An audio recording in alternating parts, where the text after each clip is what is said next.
नमस्कार बच्चों। आज कक्षा 9वीं का पाठ्यपुस्तक क्षितिज के भाग 2 पद्य भाग।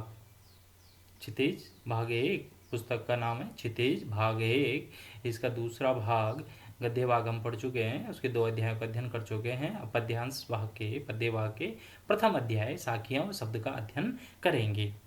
साखियाँ और शब्द जो ये रचनाएं हैं, इन जो साखियाँ हैं इनके रचनाकार हैं कबीरदास जी। ठीक। अब साखियाँ शब्द और शब्द, इसमें साखियाँ अपने सिलेबस में है, शब्द केवल पढ़ने के लिए ये सिलेबस में से हटा दिया गया है। हमें साखियों का अध्ययन अभी करना है। तो सबसे पहले साखी एक वचन होता है, साखी बहुवचन होता है। तो हमें साखी शब्द का अर्थ मतलब समझना पड़ेगा। साखी का होता है, इस जो वर्तमान में साक्ष्य है वही साखी था पहले प्राचीन काल में। तो ये जो साक्ष्य जो शब्द है उसका अपभ्रंशित रूप है साक्षी है। तो साक्षी का एक्चुअल अर्थ क्या होता है? प्रत्यक्ष ज्ञान। साक्ष्य मतलब कहते हैं ना ऑथेंटिक है, तो ये है तो प्रत्यक्ष ज्ञान। तो साक्षी का मतलब क्या होता है? प्रत्यक्ष ज्ञान। यह ज्ञान प्रत्यक्ष अर्थात अनुभव पर आधारित है, जो गुरु अपने शिष्य को प्रदान करता है, जो गुरु अपने शिष्य को प्रदान करता है। तो इसमें कबीरदास जी ने क्या होता जगह जगह भ्रमण किया था, और भ्रमण करने के आधार पर उन्हें जो अनुभव प्राप्त हुआ था उसको अपने उससे ज्ञान जो प्राप्त हुआ वो उसने जनता को बांटा था। तो जगह जगह भ्रमण कर प्रत्यक्ष ज्ञान प्राप्त करने वाले, देखो जगह जगह भ्रमण कर प्रत्यक्ष ज्ञान प्राप्त करने वाले कबीर जी का अनुभव क्षेत्र बहुत व्यापक था। तो कहते हैं ना कि भ्रमण से जो एक्सकर्शन होता है उससे क्या होता है एक्सपीरियंस का जो एरिया रहता है बहुत बड़ा एक्सपांस हो जाता है, बहुत बड़ा वाइड हो जाता है। तो अनुभव का क्षेत्र बहुत विस्तृत था उनका। यही कारण है कि उनकी रचनाओं में अब अवधी, राजस्थानी, भोजपुरी, पंजाबी आदि भाषाओं के शब्दों का खुलकर प्रयोग हुआ है। जहाँ भी जाते थे वहीं की भाषाओं का वो शब्दों को अडॉप्ट कर लेते थे, उसमें अपना लिया करते थे। क्यों? ताकि लोगों को आसानी से समझ में आ जाए। इसलिए उनकी भाषा कैसी थी? खिचड़ी भाषा बोल सकते हैं, या फिर क्या बोल सकते हैं उसे, सद्दू कड़ी भाषा, साधुओं की जैसी भाषा। ठीक है। आपने कबीरदास जी के दोहों के बारे में तो सुना ही होगा कि दोहे हैं ना, बुरा जो देखन मैं चला बुरा न मिलिया कोई, जो दिल खोजा अपना मुझसे बुरा न कोई। तो कहते हैं कि मैं बुरा देखन चला और बुरा मुझे मिला नहीं कोई, और दिल में अपने आप को जो मैं देखा तो मुझसे बुरा कोई मिला ही नहीं। ऐसे ही दूसरे दिन कहते हैं, ये दोहे हैं। पोथी पड़ी पड़ी जगमुआ पंडित भयान कोई, ढाई आखर प्रेम का पढ़े सो पंडित होई। ऐसी आपने दोहे कबीरदास जी के सुने होंगे। उन्हीं दोहों उन्हीं साखियों का हम यहाँ पर अध्ययन करेंगे। आगे देखते हैं। अब देखते हैं साखियाँ और शब्द। उद्देश्य, इसका उद्देश्य क्या है? इसका कविता के प्रति आकर्षण उत्पन्न करना। कविता के प्रति आकर्षण उत्पन्न करना, स्वर के सही उतार चढ़ाव का ज्ञान देना। स्वर जो स्वर है, जो आवाज है उसकी उतार चढ़ाव का ज्ञान देना। भावात्मक अभिरुचि उत्पन्न करना। भाव क्या कहते हैं, ये क्या कहना चाहते हैं, तो भाव रुचि अभिरुचि उत्पन्न करना, और साथ ही भावों को ग्रहण करने की क्षमता भी उत्पन्न करता है। ये इस पाठ के क्या है तो उद्देश्य है, इस साखी शब्द के क्या है उद्देश्य है। इतनी बात आई समझ में आप सबको? आगे देखते हैं। ये उद्देश्य है साखी और शब्द के। आपको साखी के बारे में बताया गया है। साखी क्या चीज होती है? प्रत्यक्ष ज्ञान या साक्ष्य, जो यह कैसा ज्ञान जो क्या होता है प्रत्यक्षतः अनुभव के आधार पर होता है, जो गुरु अपने शिष्यों को प्रदान करता है। यहाँ पर कबीरदास जी ने भारत के विभिन्न जगहों का भ्रमण किया, और भ्रमण के आधार पर उन्हें विभिन्न जो अनुभव प्राप्त हुआ उसको सत्य की कसौटी पर परखता हुआ लोगों को अपना ज्ञान प्रदान किया। तो ये जो कविता है इसको उद्देश्य कहता है कविता के प्रति आकर्षण उत्पन्न करना, स्वर के सही उतार चढ़ाव का ज्ञान देना है, भावात्मक अभिरुचि, क्या इसके अंदर क्या मैटर क्या बतलाना चाहता है, और भावों को ग्रहण करने की क्षमता उत्पन्न करना। इस साखी और शब्द का यही उद्देश्य है। आगे देखते हैं बेटा।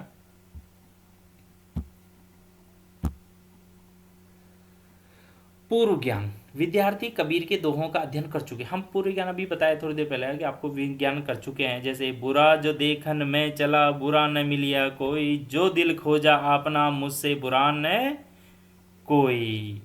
तो ये दोहों का हम अध्ययन कर चुके हैं। सहायक सामग्री, इसमें कंप्यूटर भी है, पुस्तक भी है, इनका हम ये उपयोग करेंगे। और प्रस्तावना कबीर के बारे में जानकारी और प्रस्तुतिकरण, दोहों का वाचन। दोहों का वाचन।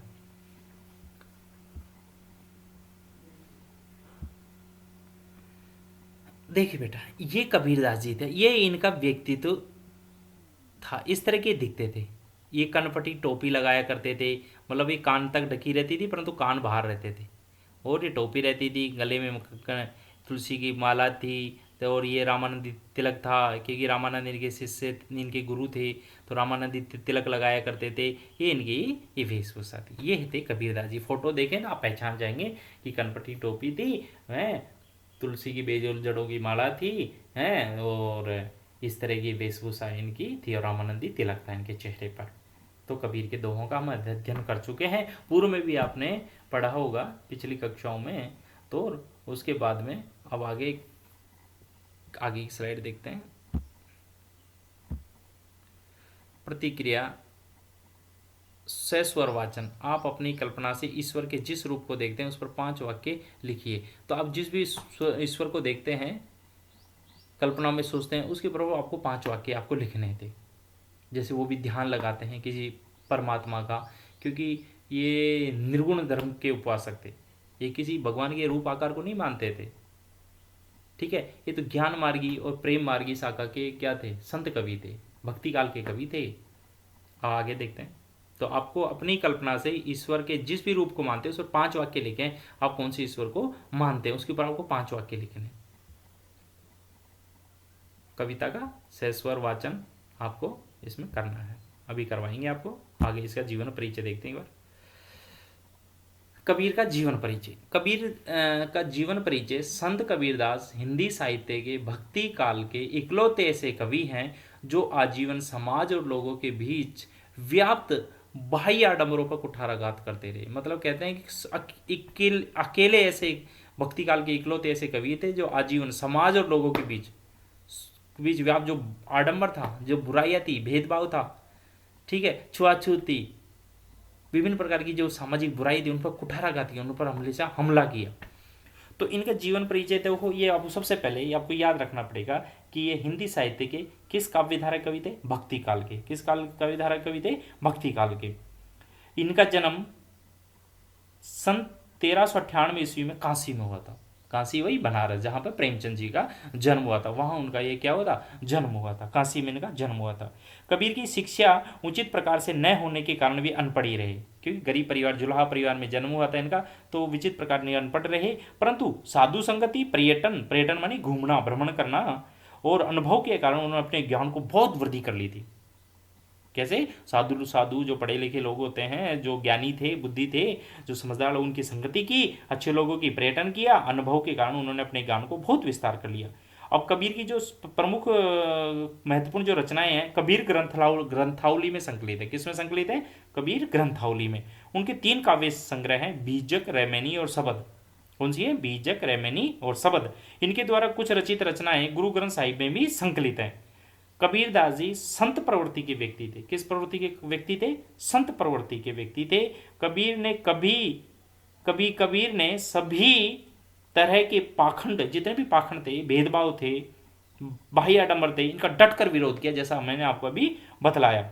हिंदू मुसलमान को राम रहीम की एकता पर विश्वास रखने का संदेश दिया। हिंदू मुसलमान 2 कौम लड़ती थी, उनको राम रहीम की ये एक ही है, इनकी एकता पर क्या दिया, इनकी एकता में विश्वास रखने का संदेश दिया, कि राम रहीम की एकता पर विश्वास रखने का संदेश दिया। दोनों कौमों को एक करने का संदेश दिया पूरी जिंदगी।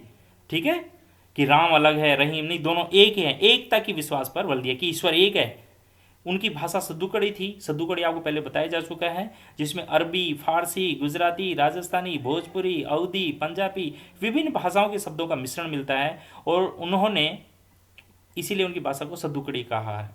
उन्होंने व्यंग के माध्यम से अपने विचारों को सहजता से प्रस्तुत किया, मतलब व्यंग्यात्मक रूप से अपने विचारों को प्रस्तुत किया है, कटाक्ष करते अपने विचारों को प्रस्तुत किया है। कबीरदास जी का निधन 1598 ईस्वी में मगहर में हुआ, मतलब 1398 में जन्म हुआ था, 1518 में उनकी मृत्यु हो गई थी। आगे लिखा है इसी में, मसी कागज छुओ नहीं, कलम गही नहीं हाथ, अर्थात उन्होंने कभी कागज नहीं छुआ, कलम हाथ में नहीं ली, वह अपने अनुभव से ही अब क्या किया, पूरा ज्ञान प्राप्त किया। उन्होंने स्वयं ग्रंथ नहीं लिखे, मुंह से बोले, उनके शिष्यों ने उन्हें लिख लिया।